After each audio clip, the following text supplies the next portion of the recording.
Okay guys, so I'm Lisa, I'm the Barefoot Pampered Chef, and I'm going to try to do this videotaping and going live, so we'll see how that works. So first off, happy St. Patty's Day. I'm not making anything that has to do with St. Patty's Day today, but I am going to make something that while you're on quarantine, you may be able to make yourself pretty easily. And I don't have a recipe at all. This is all just stuff that I've found in my pantry, stuff that I have already on hand. So you can add in all of your own things. You can add in whatever you want. You can add in what I've got. I'll tell you how you can change it up different ways. So I'm going to make chicken noodle soup. And this is kind of everything but the kitchen sink chicken noodle soup. So what I'm going to do is I've got this pot. I'm just going to turn it on. Turn my burner on and throw a couple zhuzhes of EVOO in there, extra virgin olive oil. Always have this on hand. Great stuff to work with and use. So I'm going to put that over there. I'm going to let that heat up just a little bit and I'll show you what I've got here. So in my little handheld chopper, I've got about half of a clove or half of a head of garlic. Garlic is amazing for immune mediated issues. It's really good for, flu, viruses, stuff like that. So it's really good to have on hand right now. I've also got some horseradish in there. A little heat goes a long way for clearing the sinuses. And I've got some minced onion in there as well. So we're going to let this heat up just a little bit more. Turn it on high here. And once my oil is nice and hot, I'm going to put this in and I'm going to make it so it's just a little bit translucent. So while I'm waiting for that to heat up, I'll show you some other things that I have on hand. This is a little container that you simmer in your soup. If you don't have one of these for herbs, you can use a tea ball. So this is just a regular tea ball that fits together. And you can put your, hi Sue Ellen, you can put your herbs in there as well.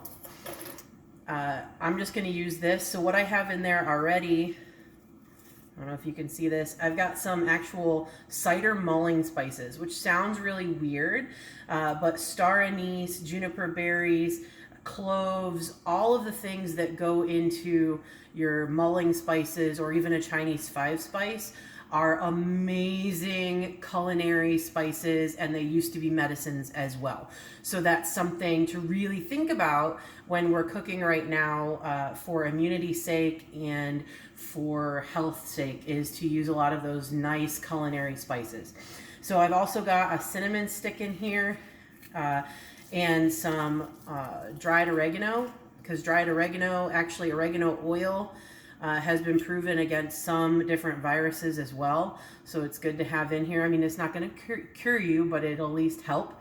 And then what I'm going to do is in my refrigerator, I had some fresh thyme, some fresh parsley, and a little bit of fresh rosemary that was about to go bad. So I'm just going to use that in this soup. Whatever is left over, I popped into my dryer. So you can see over here, my dryer is right over there, and I actually have my herbs dehydrating.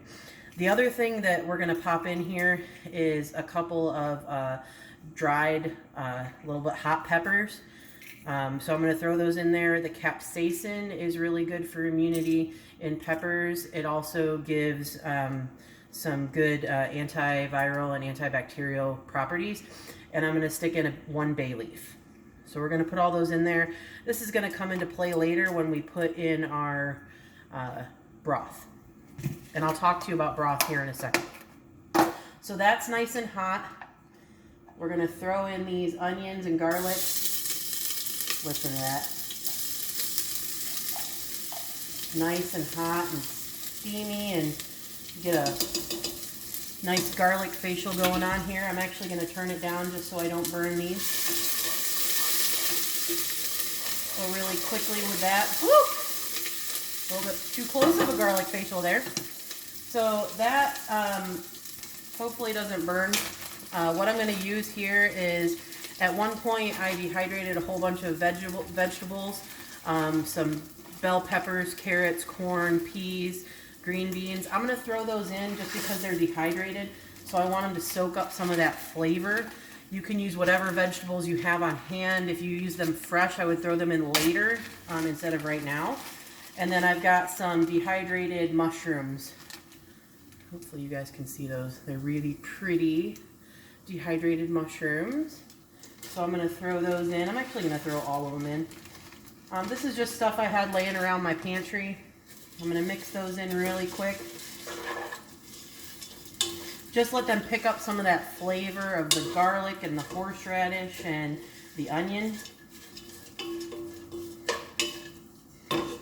Try to let you see here. So there's that going in there. It's getting nice and brown coloration. If you need to, you can throw in a little bit more extra virgin olive oil. A little bit of extra virgin olive oil never hurt anybody. So that's a good thing to keep in there. Once those flavors kind of marinate in there for a little bit, we're going to start adding our broth. So before I add the broth, I'm going to add some wine. Wine is actually a good counteractive to some antibacterial things as well. So that's a good thing to add in there. It also deglazes the bottom of the pan really well. So what that means is it's going to bring up all of those nice flavorful brown bits at the bottom of your pan. So I'm going to pour that in there. Let that marinate for a little bit. Get all that flavor. Oh, wine facial. And get that going in there as well. Oh, that smells so good. All right, so we've got those in there. And while that's kind of cooking a little bit, I'm going to turn it just back up a little bit more. What I'm going to show you is what I did a little earlier today. So while I was doing my scan through my pantry and my freezer and everything else, trying to find what I can put in this soup, I did find that I had some frozen chicken thighs. So what I did really quickly while I was making my breakfast is I threw them onto a sheet pan, just with a little sill mat underneath it. And I threw them in some extra virgin olive oil with a little bit of turmeric, black pepper, freshly crushed black pepper, and a little bit of salt. Threw that in the oven at 350 for about 35 minutes, so they're nice and done and tender. I'm going to actually use those for something else, another dish. You can make them, you can use them for salads, you can use them for different, even chicken salad, really good that way. Throw it with a little bit of Greek yogurt and some Indian spices, and you'll have a really good meal that way. So that is those, and what I did was I actually chopped about 4 chicken thighs up, and that's what I'm going to use in my soup. So it's already cooked, so I don't need to do it too long in my soup. All right, so these veggies are looking nice, and they're actually softening up quite a bit. So if you see, they're softening up pretty well. I'm trying to video and do this live, so hence the fact that I'm 2 places at once here. All right, so what we're going to do is now that that's in, I'm going to throw in some of my spices. The reason I'm going to throw in my spices right now is because I want them to cook a little bit. I'm using turmeric and black pepper again, which is on the chicken as well, just because turmeric of itself is an amazing anti-cancer, anti-inflammatory, antiviral, antibiotic. Another one of those culinary spices that just does wonders. If you add that to a fat, it's about 1,000 times more efficient. And if you add that to cracked black pepper, the piperine in the cracked black pepper makes it about 1,000 times more efficient than that. So that's why every time you use turmeric, you should use a pinch of cracked black pepper. I've also got some salt in here. When I make my own salt, I take regular salt, sea salt, whatever salt I have on hand, put it into a jar and put fresh herbs in it. So this one happens to have rosemary in there. So I'm using a rosemary salt today. The rosemary salt just has a little bit of that flavor of rosemary. I actually use that in cookies. I use that in everything that I cook with because the rosemary doesn't hurt that at all. So I'm going to pour in those spices. And I'm not using any measurements today, so you guys can use your own measurement to your own taste, your own liking. If you don't like turmeric, you can throw in any spices in this, really. Even some of your spices like nutmeg, cumin, ginger. I was looking through my freezer for I usually have a ginger root and I couldn't find it today. So I'm going to have to go buy one when the stores are not as chaotic as they are right now. So I'll show you this again. That's with the spices and herbs in it. All right, so now that that's all nice and has soaked up that flavor and soaked up all of that olive oil, we're gonna throw in some broth. And so my broth is still a little bit on the frozen side, even though I defrosted it. So we're gonna throw this in, big clunk there. What I do to make broth is anytime that I have a turkey that I've made, a chicken that I've made, even maybe something that I've bought from the store, like a rotisserie chicken. I know this looks like jelly, but that's how it's supposed to be. Maybe. Okay, there you go. So anytime that I've made one of those, I take the carcass and I either freeze it until I can use it later, or what I do is I take my crock pot out, throw the carcass in there, throw any giblets in there, the neck, heart, anything that you have that way. Throw that into the crock pot, cover it with water just so it's covered, not so that the bones are floating. I add in about 1/4 cup of apple cider vinegar into a large crock pot. The apple cider vinegar will actually pull out all of the amazing minerals and things out of the bones of the chicken. And then what you do, I'm going to turn this up a little bit so this melts, is let that cook for 24 hours on low. What that's going to do is it's going to create a bone broth. This is amazing for your pets. It's amazing for you. It's great benefits immune-wise. So it actually has all the vitamins and minerals that you need in it. It's great for virus fighting. It's great for dehydration issues. Keep that on hand and drink it. I have a whole entire freezer full of this stuff because I make it all the time that I can get. And any herbs and spices that you use on the chicken itself are going to go into this, so you usually don't even have to season it. Sometimes I'll throw some herbs in while I'm cooking it, just to let the flavor come out. And like I said, culinary herbs are the world's first medicine. So we started using herbs for medicine, and then we started using them to stop meat from spoiling, and after that we started using them for flavor. So the very first concept of these herbs was the medicinal qualities of them, which I'm completely interested in and I love it. So I'm just kind of letting my soup melt down here. It's melting relatively fast. When you do your bone broth, if it becomes a gel after it sits for a while, you did it the right way. Don't be scared. It's supposed to look like a gel because all of that collagen is seeped out of the bones, and that's the amazing part of it. So it will, you can add a little bit of water to it when you heat it back up, but when you heat it back up, it will turn back into a broth instead of a gel. So I'm just letting this go. You can add as much or as little as you want. My soup today is going to be probably relatively heavy on the veggies and everything. Keep going a little bit here. Well, that's coming up to a boil. I am going to add my chicken in. And like I said, my stuff was a little frozen, so it might take a little bit longer. So I'm going to add my chicken thighs in. Now these are already pre-cooked, so all I'm doing is just letting them infuse with all of the herbs and spices that we have already put into this soup.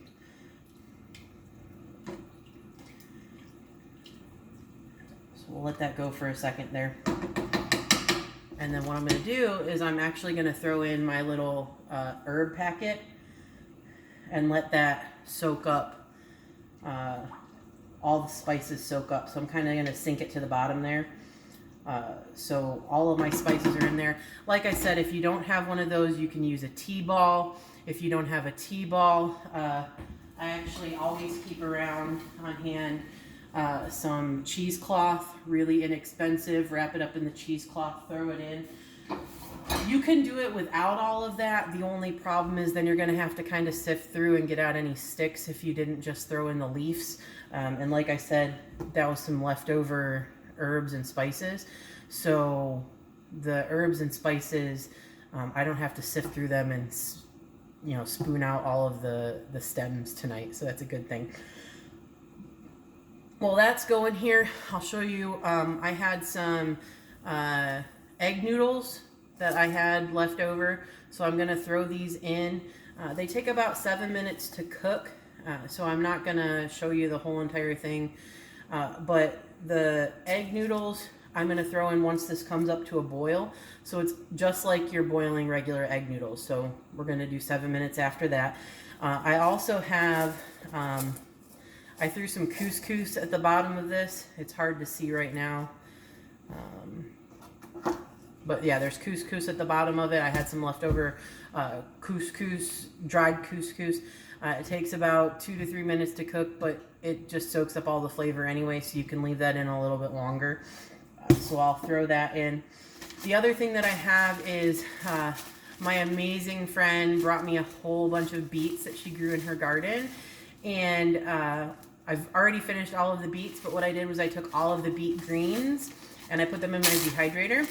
Beets are amazing when it comes to antioxidants and a lot of other different qualities to them.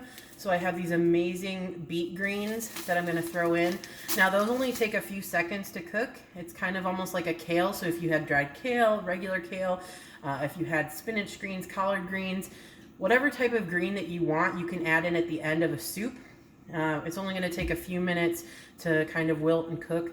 And those add a lot of flavor. They add a lot of minerals, vitamins, antioxidants. So this is something that you want to be eating if you don't feel good. It's something that you can freeze and keep on hand for later. So pretty much to end this recipe, what I'm going to do is I'm just going to bring this up to a boil, add in whatever pasta that I have, and cook it for the time amounted on the pasta. So this is going to be about 7 minutes for this. And then once my pasta is done cooking, I'm going to add in my greens. And voila! You have chicken noodle soup that you made from pretty much everything that you have in your pantry. So it's just something that you can really quickly throw together. Just before I go, since I'm waiting for this anyway, the leftover chicken thighs or chicken breasts or whatever type of meat that you have, you can add a little bit of Greek yogurt, a little bit of mayo. You can add some curry powder. So yellow curry powder is amazing. A lot of the different curry or Indian spices, they're not hot like you think they are. Yellow curry is a sweet flavor. Yellow curry goes amazing in your chicken salads. I make a chicken salad that has grapes, raisins, yellow curry, and I serve it on a pita with alfalfa sprouts. So that's an amazing side dish to have, or a dish, you know, soup and a sandwich to go with this. I think that's about it. So I'm going to end this video and you guys can watch it. I'll post it hopefully to YouTube later, and we'll go from there. So if you guys have any other things that you want me to cook, I know I've had suggestions in this. You could use a little bit of lemon juice if you have lemons. Lemon is amazing. I know in a lot of Italian cuisine and a lot of other cuisines, you use lemons in your soups. Chicken Abruzzi has lemon and kale, and you can use beans in this, white beans if you have it. You can also use, if you have some diced tomatoes, you can put some diced tomatoes in there, make it more of a tomatoey broth to it. Tomatoes are amazing antioxidants. They have a lot of different qualities to them, and their acids are amazing for health benefits. The other things that you can add into here, if you have barley on hand, you can add barley, pearl couscous. You can add rice if you have rice on hand.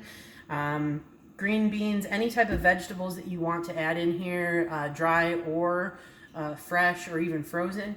If you add them and they're fresh or frozen, I would add them more towards the end or when you start boiling your pasta if they're fresh, because they're not going to take very long to cook at all. The only reason I added them ahead of time is because they were dried. So if you have dried veggies, you can do it that way. I mean, you can make this soup any way you want it and add whatever you want in there, and it's pretty easy. So the major concept is you want to add your oil to the pan first, add whatever veggies or anything that you're cooking down. So your onions, your horseradish, ginger, garlic, your dried veggies, anything like that that you want to cook down and become translucent first, you add that in. If you don't have cooked chicken, you can do this without cooking the chicken, but what you would have to do is when you have the oil and the garlic and everything in the pan, then put your chicken breasts or chicken thighs in there to brown. Make sure they're nice and brown on both sides. And then when you add your liquid, you're going to actually let that simmer for 25 minutes or 30 minutes because that's going to cook your chicken. So that's fine. I have pre-cooked chicken, so I don't have to let it simmer or cook that long. So you would bring it up to a boil with the raw chicken in it and then let it cook for 25 to 30 minutes. But like I said, make sure you brown it first because it's those brown bits that get you that flavor. If not, you're just going to have boiled chicken. You want the brown bits. So then you're going to add any spices or herbs that you want to kind of marinate in. So I always try to add my herbs and spices first just to get it into that oil, get it a little bit coated, get it coated with the fat so it adds a little bit more flavor. You can add in more salt and pepper at the end, depending on how it tastes and what flavor you want with that. Then you're gonna pour in your liquid. So you can use a bone broth like we suggested making. So you take the bones, put it in a crock pot, just cover it with water, some apple cider vinegar, whatever herbs you want, whatever veggies you want, put it on low overnight, 24 hours, and then that's bone broth. You can freeze that for as long as you want it. Then once that comes up to a boil with your spices in it, so even if you have your spice packet, your cheesecloth, like I said, I'm using the little herb packet here, the tea ball, put that in there, let that come up to a boil. You're gonna leave that herb packet in there until your pasta is done. You can always add more water if you need it. Mine's fairly good anyway, but if I add my pasta and my pasta soaks up all of the liquid, I might want to add a little bit of water. You just need to make sure that you boil that so that the new water gets more flavor. And then at the very end, you can add whatever greens you want, fresh greens, dried greens. Like I said, I'm using beet greens today. You can use kale. Kale goes really well with lemon and white beans. Your beans I would add in towards the beginning just because they take a little bit longer to cook and they're going to soak up that flavor. I think that's it. So hopefully you guys have a great socially distanced St. Patty's Day. Sorry, no green beer here. And we'll go from there. Bye, guys.